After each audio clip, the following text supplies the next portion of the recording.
Yan, dito po sa kapitbahay namin ay magpabunot na to. Yan po yung mga buyer nila. O yan. Tapos ito po yung sa amin. Yun lang po yung taga patubig ko. Yan si Sylvester Stallone. Yan. Kita niyo si Sylvester Stallone yan po. Rambo. Yan si Rambo 5. Sinisid namin kanina yung balon kasi nawala na mga kasaka yung tubig.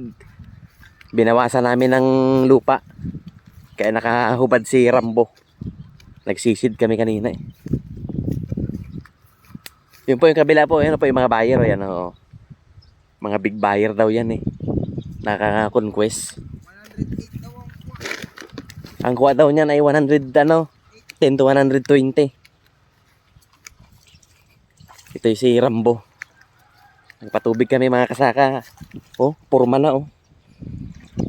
Mga 3 tubig pa. Abutan namin yung 10 piso.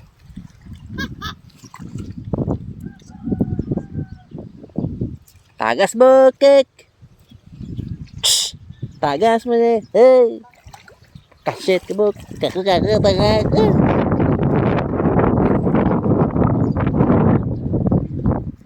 Isang hektarya rin ito mga kasaka no. Ito yung pangalawa kong tanim dito sa ano to? Saan nga to? Sa Iling no? Iling proper.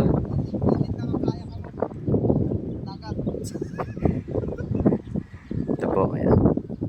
May nagsisibuyas din pala dito pero madalang. First time lang namin nagsibuyas dito sa Iling. Kaya pag nagsibuyas ka dito mga kasaka dapat magaling ka. Kasi pundi ang sibuyas dito, napupundihan. Pag di ka magaling magpatubig. Okay, bok, saran mo na bok. Ano na dito? Oh, puno na. Oo, puno na. Yan, mayroong tagas dito mga kasama. Nagpatubig kami. Anong ang tawag ko? Yung ginadrain po namin yan. Kasi nga, pundihin, may drain. Ginadrain po namin dito sa baba. Kasi nung unang patubig namin dito mga kasama, na kami napundihan. Eh, may solar akong ilaw. Sinindihan ko nung gabi dito. Nakababad dito nung gabi yung ilaw. Hindi na wala yung pundi. Tubig tayo, patubig. Pang-anim na tubig mga kasaka sa ating sibuyas. Ito yung pang-sara natin. No? Alam ko maraming gumagamit nito yung mga kasaka. Napakita ko lang sa yung ibang di gamit ay ganito. Simple lang mga kasaka. Pang-sara.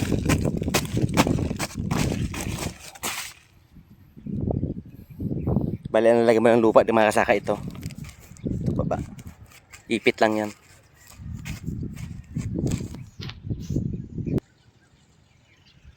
Simple lang mga farmers. Oh.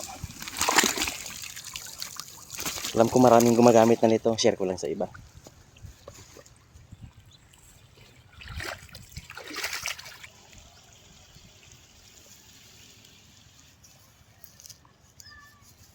Yan, may sako lang. Tapos may pang-iwang lang na kahoy na ganito. Oh. Nakita ko lang to dyan sa tabi-tabi. Ipasak mo lang sa sako. Tapos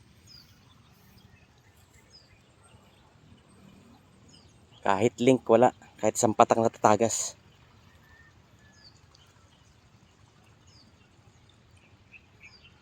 Parang dam yan mga kasaka. O, tignan mo. Ipit na ipit. Simple lang. Alam ko maraming gumagamit nito. Share ko lang sa mga kapwa farmers dyan. Para simple lang ba. Hindi ka mahirapan magpatubig.